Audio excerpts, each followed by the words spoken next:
ஐயனார் துணை சீரியலில் அடுத்தடுத்து நடக்க போகிற பரபரப்பான நிகழ்வுகளை இந்த வீடியோவில் பார்க்கலாம். சோழனை காணோன்னு தெரிஞ்சதுமே நிலா ரொம்பவே பதறி போய் நம்ம பாண்டியனுக்கு கால் பண்ணி சோழன் அங்கே வந்தாங்களான்னு சொல்லி கேட்குறாங்க. இதை கேட்டதுமே பாண்டியன், அது எப்படிங்க உங்ககிட்ட சொல்லாமல் அவன் இவ்வளோ தூரம் தனியாக வருவான்னு சொல்கிறாங்க. அதுவும் கரெக்டு தான், அவங்க வந்தால் எனக்கு சொல்கிறீங்களான்னு சொல்கிறாங்க. ஆமாம், நீங்கள் எதுக்கு இப்படி திடீர்னு இப்படி கேட்குறீங்க?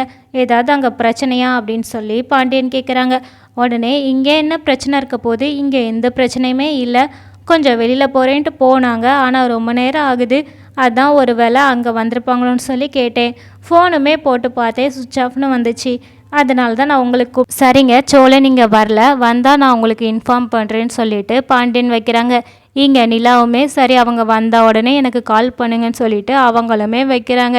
வச்சதுக்கப்புறம் தான் நம்ம பாண்டியனுக்கு தோணுது, ஏற்கனவே சோழன் அங்கே 1008 பிரச்சனையை சொல்லியிருக்காங்க. ஏன்னா ஒரு பெட்டு கட்டி தான் நிலாவோட அப்பா எல்லாரையுமே இங்கே கூட்டிகிட்டு வந்தார். அது மட்டும் இல்லாமல் ஒரு வாரத்தில் நம்ம சோழனையும் நிலாவையும் பிரிக்கேன்னு சொல்லியிருக்காங்க. அப்படி இருக்கும்போது திடீர்னு சோழனை காணோன்னே பாண்டியனுக்கு ரொம்பவே சந்தேகமாக இருக்குது. அவங்க யோசிக்கிறாங்க, சோழன் சொன்ன ஒவ்வொன்றையும் அவங்க ஏற்கனவே சரிக்கு சமமாக நடத்தலை, அதே மாதிரி நிலா இருக்கும்போது மட்டும்தான் நல்ல விதமாக நடந்துக்கிறாங்க, நிலா இல்லாதப்போ என்னைய ரொம்பவே கேவலமாக ட்ரீட் பண்ணுறாங்கன்னு சொன்ன எல்லாத்தையுமே நினச்சிட்டு இவங்க ரொம்பவே கவலைப்படுறாங்க. அவனுக்கு ஏதாவது ஆகியிருக்குமோன்னு சொல்லிட்டு பாண்டியனுமே சோழனுக்கு கால் பண்ணுறாங்க. சுவிட்ச் ஆஃப்னு வருது.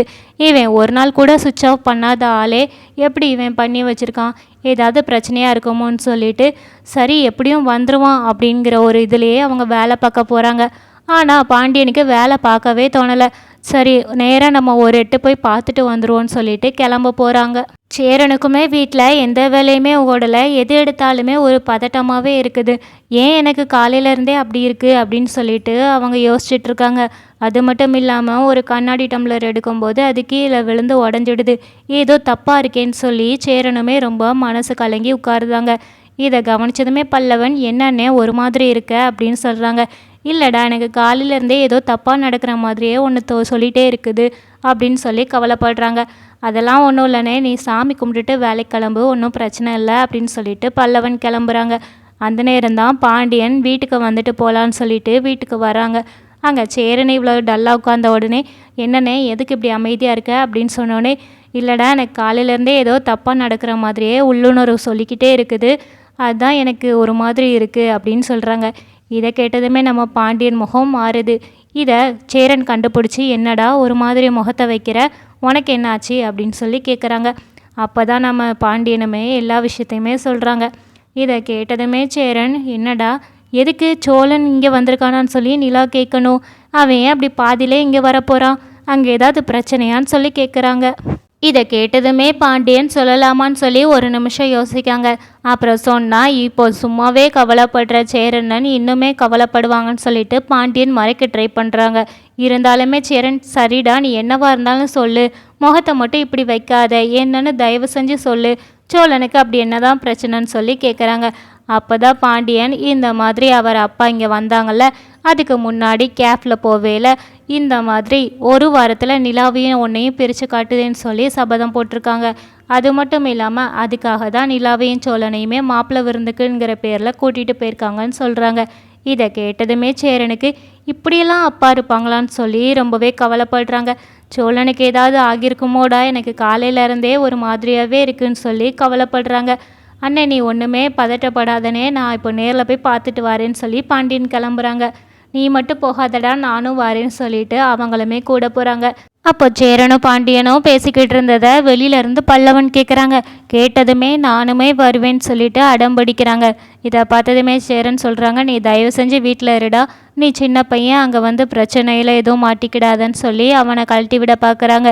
இருந்தாலுமே பல்லவன், நான் சோழனை காப்பாற்றுறதுக்காக கண்டிப்பாக வந்தே ஆவேன், எனக்கு அதே மாதிரி நிலா அண்ணியவும் பார்க்கணும், அவங்களுக்கு அங்கே என்ன பிரச்சனையோ எனக்கு ஒரு மாதிரி மனசுக்குள்ளே தோணிக்கிட்டே இருக்குது, நானும் வரேன்னு சொல்லிட்டு பல்லவனும் சேர்ந்து கிளம்புறான். இப்படி 3 பேருமே சேர்ந்து திருவண்ணாமலைக்கு வந்து இறங்க போகிறாங்க. அண்ணன் தம்பி 3 பேருமே சேர்ந்து சோழனை காப்பாற்றுறது தான் அதிரடியாகவே இருக்க போகுது. இவங்க எல்லாரும் இப்படி ஒரு பக்கம் வந்துக்கிட்டு இருக்க, இங்கே நிலாவோட அண்ணி மூலியமாக நம்ம நிலாவுக்கு எல்லா உண்மையுமே தெரிய வந்துடுது. அப்போது பிளான் போட்டு தான் நம்மளை இங்கே கூட்டிகிட்டு வந்திருக்காங்கங்கிறது நிலாவுக்கு புரியுது. சோழனை எதுவுமே பண்ணிடாதீங்கன்னு சொல்லி நிலா கெஞ்சுமே நிலாவை ஒரு தனி ரூமில் போட்டு அடைச்சிட்டு தாசும் மனோகரும் சேர்ந்து கிளம்பி சோழனை கடத்தி வச்சிருக்க இடத்துக்கு போகிறாங்க. இங்கே நிலாவுமே என்ன செய்கிறதுன்னு தெரியாமல் ரொம்பவே கவலைப்படுறாங்க. ரூமில் போட்டு அடைச்சதுனால அவங்களுக்கு என்ன பண்ணனே தெரியாமல் நம்ம பாண்டியனுக்கு மறுபடியுமே கால் பண்ணுறாங்க. இந்த மாதிரி எங்கள் அப்பா தான் இவ்வளோ விஷயத்தையும் பண்ணியிருக்காங்கன்னு சொல்கிறாங்க. இதை கேட்டதுமே பாண்டியன் எனக்கு தெரியும், நாங்கள் இப்போ வந்துக்கிட்டு தான் இருக்கோம்னு சொல்கிறாங்க.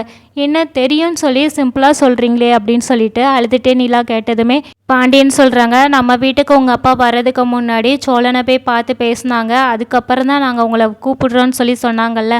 அதுக்கு காரணமே சோழன் கிட்ட உங்கள் அப்பா பேசும்போது சோழன் இந்த மாதிரி என் பொண்டாட்டி அப்படி இப்படின்னு சொல்லி பெருமை பேசியிருப்பான் போலுக்கு.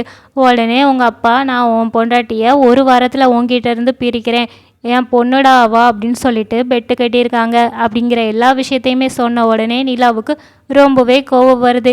அப்போ கொஞ்சம் கூட பாசமே இல்லையா என் மேலே? இப்போ சோழனையுமே எனக்கு என்ன பண்ண போகிறாங்கன்னு தெரியல, நீங்கள் கொஞ்சம் சீக்கிரமாக வாங்கன்னு சொல்லிட்டு நிலா பாண்டியன் கிட்ட அழுதுகிட்டே சொல்கிறாங்க. உடனே சேரனுமே ஃபோனை வாங்கி, நிலா நீ வருத்தப்படாத, நாங்கள் வந்துக்கிட்டு இருக்கோம், நாங்கள் வந்து என்ன வேணாலும் பண்ணிக்கலாம், நீ தயவு செஞ்சு நீ அமைதியாரு, நீ அழுகாத அப்படின்னு சொல்லி ஆறுதல் சொல்கிறாங்க. பல்லவனுமே ஃபோனை வாங்கி, அண்ணி அழாதீங்க அண்ணி, நாங்கள் இப்போ பக்கத்தில் வந்துடுவோம் அப்படின்னு சொல்லிட்டு ஆறுதல் சொல்கிறாங்க.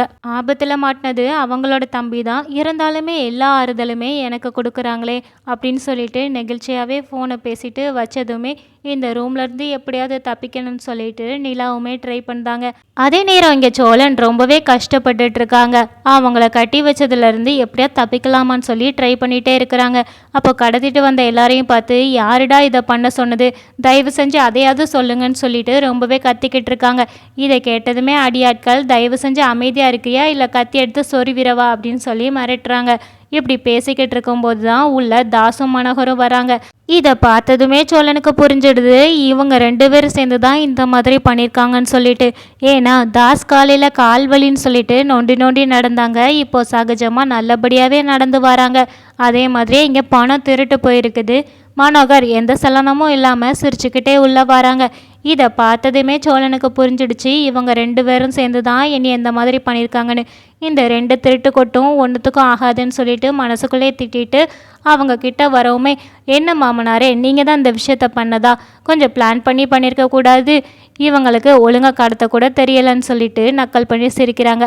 நீ சரிடா சரி, எப்படியாவது உன்னைய நிலாவுக்கிட்ட இருந்து பிரிக்கிறேன்னு சொன்னேன், பாத்தியா இப்போ பிரித்து காட்டிட்டேன், நிலா இப்போ முழுசாக நம்பிட்டா, நீ தான் திருடிட்டு போயிருக்கேன்னு சொல்லிட்டு அப்படின்னு சொன்னதுமே நம்ம சோழன் சிரிச்சுக்கிட்டே சொல்கிறாங்க, கண்டிப்பாக சொல்கிறேன், நிலா இதை நம்பியிருக்கவே மாட்டாங்க, ஏன்னா நிலாவுக்கு என்னை பற்றி நல்லாவே தெரியும். இதை கேட்டதும் தாஸுக்கு ரொம்பவே கோவம் வருது.